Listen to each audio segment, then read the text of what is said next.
Assalamualaikum and selamat sejahtera. Today, we are going to present about case study presentation for the subject DFN 40232 Fiber Optic Communication System. So, our lecturer's name is Muhammad Daniel Haq bin Sahabuddin, and this is my team members. Muhammad Alif Haikal bin Abdul Rahman, Muhammad Afiq bin Abdul Rahim, Muhammad Haikal bin Muhammad Faizul, and me myself Muhammad Jamal Afiq bin Atikur Rahman, and last but not least Muhammad Noraiman bin Rizwan. So this is the objectives for our case study findings. First, to identify the components in fiber optic communication system. Second, to understand the losses involved in fiber optic communication system. And last but not least, to identify the length of fiber optic cable in designing power link budget. Assalamualaikum and good afternoon, Sir Daniel. My name is Muhammad Afiq and I will present question 1A. The question is, sketch the block diagram of fiber optic communication system and describe the function of coder and decoder. First, we start with block diagram. Analog information. If the signal is analog, it will through converter. Converter change analog signal into digital signal. But if the signal is already digital, it will skip the converter. After that, digital pass through the light source. The light source will turn on and turn off to match digital pass. This light carry the data through the fiber optic. And then they go to the receiver block. A light detector catch the light flash and it will through amplifier. Function of amplifier is to make the signal more stronger. Shaper circuit clean the signal. The signal through decoder change the digital signal back to analog for phone or keep it digital for computer. And function of decoder and coder and ADC, analog to digital converter. Convert analog signal such as voice, video or other analog data into digital signal. If the input signal are already digital, such as computer signal, they are directly connected to the light source transmitter circuit. Second, decoder. Convert digital signal into analog signal such as voice, video or computer data. That's all from me. Thank you. Assalamualaikum and selamat sejahtera. My name is Muhammad Jamal Afiq and I'm going to present question 1B. State 4 types of connectors in fiber optic system. For the first one, we have SC subscriber connector. SC subscriber connector uses simplex and duplex communication. It also uses snap-in mechanism. And subscriber connector also is available in single mode and multi-mode. For the second one, we have FDDI connector. FDDI connector uses duplex multi-mode connector to connect to the equipment from a wall outlet, but the rest of the network will have ST or SC connector. For the third one, we have ST, which is straight tip. Straight tip is available in single mode and multi-mode, but only uses simplex communication. And also, straight tip uses twist-on mechanism to connect to a router. For the last one, we have LC, which is lucent or local connector. Lucent or local connector uses simplex and duplex communication and uses push and latch mechanism to connect to the router. Lucent or local connector is available in single mode and multi-mode. Assalamualaikum and good day, Daniel. My name is Alif Haikal and today I will be presenting the difference between arc fusion splicing and mechanical splicing. First, let's look at the splicing method. Arc fusion splicing uses an electric arc to melt and fuse the fiber end together. Meanwhile, mechanical splicing simply align and hold the fiber together using a mechanical fixture without melting them.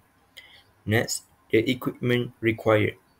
Arc fusion splicing needs a fusion splicer, which is expensive but offer high precision.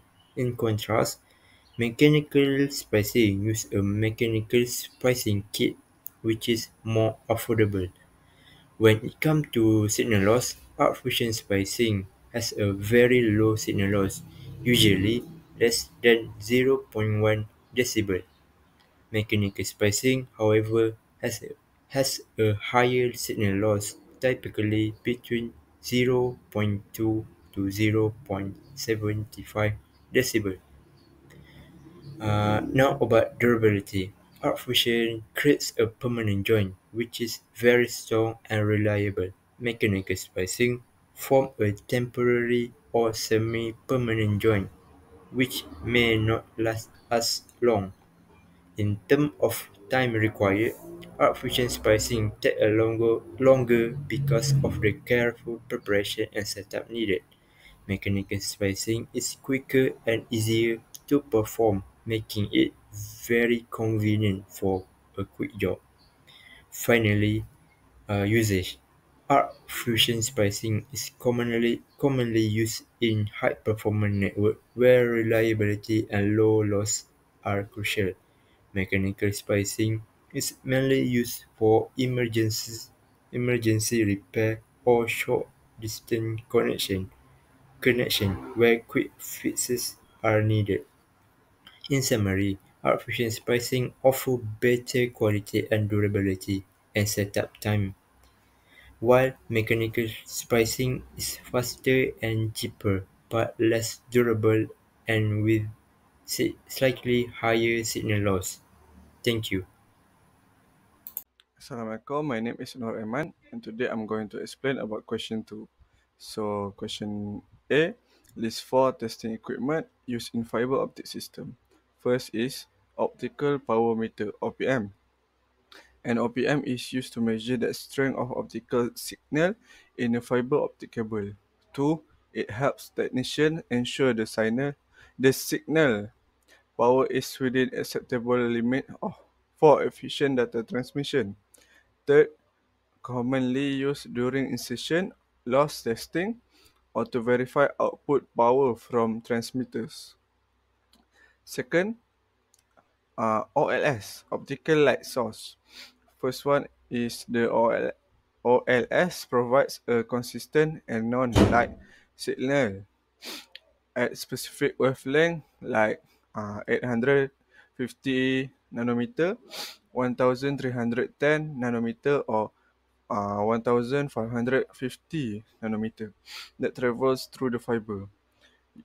Second, use together with OPM to test the attenuation loss of a fiber optic link. It simulates the function of transmitter condition. Okay, for the third point is optical time domain reflectometer or TDR. An OTDR sends short pulse of light into the fiber and measure the reflected light to create a trace. This trace shows the location and severity of losses, splices, bends, or break along the fiber. It's very useful for troubleshooting and verifying the integrity of long-distance fiber installation. So for the fourth point is VFL, Visual Fault Locator. The VFL injects visible red laser light into the fiber. If there's a break, bend, or fault, the red light will be seen leaking out at the fault point. Best used for the short distance patch cord or verifying proper connection polarity. Okay, for question 2, question B, describe the testing method for insertion loss. The insertion loss testing measures the amount of signal loss when a device or cable is inserted into a fiber optic link. Here's how it done. First one is setup equipment. Connect the optical light source to one end of the fiber. Connect the optical power meter to the other end. Second one is calibrate the system. Use a reference cable to calibrate the power meter to 0 dB. Third one is perform the test. Replace the reference cable with the fiber under test. The power meter now measure the signal loss through the fiber. And last point is record result. The insertion loss is shown in decibel. Acceptable loss depends on system specs, typically under 0.75 dB per connector. That's all from me. Thank you. Assalamualaikum warahmatullahi wabarakatuh to my lecturer and my fellow student. So for last question, which is question 3, so I will explain. So let's look on the question. So as an engineer of a telecommunication company in Malaysia, you need to design a fiber optic system from Taiping to Bukit Merah that is 54 km in distance. So kat sini kita tengok, kita dapat tahu yang kita akan design fiber optic system daripada Taiping to Bukit Merah dalam jarak 24 km. Okay.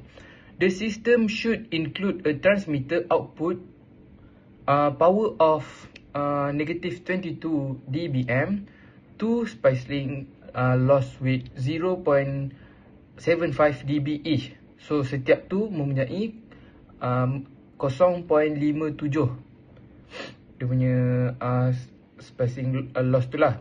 And fiber optic cable attenuation concision of 2.5 dB per kilometer. The system also has two connector losses of 0.25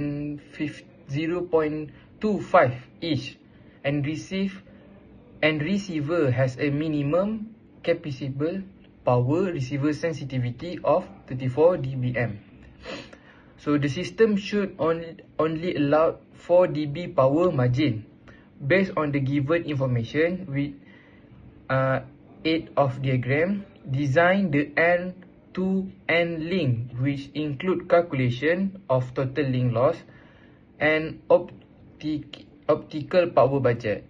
The design should evaluate the system performance based on the power budget calculation and suggest 3 system factor consideration of optimize the performance of the system. So kat sini here is the answer lah. So first of all, kita kena list up dulu the information from the question. So here the information we got from the question. First, transmitter power sama dengan negative 22 dBm. Second, spices loss 0.75, tapi didarabkan dengan 2 sebab ada 2, so jawapan dia adalah 1.5. Connector loss pun didarabkan dengan 2, so 0.25 darab 2 sama dengan 0.5 dB. Cable attenuation pun didarabkan dengan 54 kerana distance daripada Taiping to Bukit Merah bersamaan dengan 54. So 2.5 didarabkan dengan 54 sama dengan 135 dB. Receiver sensitivity sama dengan negative 34 dBm. So power of margin pun kita dah dapat daripada soalan sama dengan 4 dB. So first kali yang kita perlu buat, kita kena cari total link loss dulu. So total link loss sama dengan cable attenuation tambah splices loss tambah connector loss. So sama dengan 135 tambah 1.5 tambah 0.5 sama dengan 137 dB. So optical power budget pula, dia punya formula ialah power budget sama dengan transmitter power tolak receiver sensitivity. So negatif 22 tolak negatif 34 sama dengan 12 dB. So evaluation since total loss pula 137 dB lebih besar daripada power budget 12 dB. The system will fail it's far beyond the allowable power margin 4 dB. So 3 system factor consideration tu ialah use low attenuation fiber optic cable. Yang kedua, improve splicing method to reduce loss. Dan yang ketiga, install optical amplifier or repeaters along the link. So that's all from me. Thank you. That's all our findings for our case study. Thank you for your attention.